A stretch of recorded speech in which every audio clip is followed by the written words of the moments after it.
An affordable phono preamp that comes loaded with premium features and sounds good. Yes, sir, it is possible. Today, talking about the iFi Zen Phono 3. All right, 33ers, how the heck are you doing? Over the years, I have bought and reviewed a number of affordable phono preamps, and a lot of them have been really good, but none of them, at least to my ears, have sounded as good as the phono preamp built into my Marantz PM6004 integrated amp. I've been chasing something better at a certain price point for years, and I think I finally found it. The iFi Zen Phono preamp's biggest selling feature is its versatility paired with relative affordability.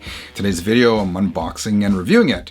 The iFi sells for $249 in the US, £249 in the UK, and oddly closer to $400 in Canada, which is a lot more given even with the currency exchange. I'm not sure what's going on there. Regardless, for the price, you are getting a lot of features packed into this little box. It supports both moving magnet and moving coil cartridges with 4 gain settings and 4 load settings, and those allow you to try and use a ton of different cartridges. It's really versatile. The preamp also promises to be super quiet, and it comes with what iFi calls an intelligent subsonic filter. The filter is designed to remove rumble without affecting bass response. It's smart because it only kicks in apparently when needed. Rumble, by the way, is low frequency noise caused by a warped record. More on that coming up. Channel 33 RPM. All right, let me show you what the preamp looks like. First of all, it's small, good size, fits in the palm of my hand, and it feels solid, man. This thing does feel well built. I'll show you the back here. We got the power input, we got the gain, 4 selectable gain options. We have the input, so this is where you plug your turntable into, and there's RCAs. Got the ground over here. We have the RCA outs, and we have a balanced stereo output as well, which you don't see too often on these things, right? On the front, simple design. Right here we have the subsonic filter. Got a little switch so you can turn it on or off. Here we have 4 input impedance settings, so you can match this with your cartridge's recommended impedance. I got notes here. I'm reading my notes. And over here, it tells you what the load setting is. I'm tongue-tied. It tells you what the load setting is. And there are LED indicators down here, not overly bright, so you're not distracted when listening to music at nighttime. And over here, you got the power on and power off. So for testing purposes, I'm actually using this in the next room. I have my Technics SL1200 Mark II connected to this, and the cartridge I use on the turntable is an Ortophone Concord Elite. Super nice cartridge. I love it. And the turntable is going into my Marantz PM6004 amp, but into the auxiliary setting.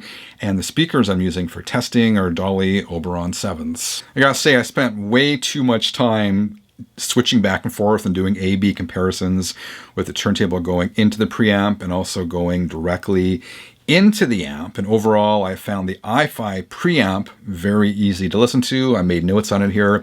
I thought it had some emphasis on the lower frequencies. And I know that because when I was switching from the phono preamp to plugging directly into the Marantz, I had to adjust the bass. I had to turn the bass down when I was going through the phono preamp, because the phono preamp was it seemed to be boosting that bottom end. It wasn't overwhelming. If anything, it made the bass a little more punchy, but it definitely was noticeable. Also, this is a super quiet unit as promised. I've used external preamps where you can hear a noticeable hissing sound when you put it on. This, I was going to say dead quiet, but is anything really dead quiet? It wasn't dead quiet, but it was very quiet. As I mentioned, the iFi's biggest selling point is probably its versatility. You can dial in the settings to optimize for a variety of cartridges, both moving magnet and moving coil. I used moving magnet cartridges. And the intelligent subsonic filter is a cool feature.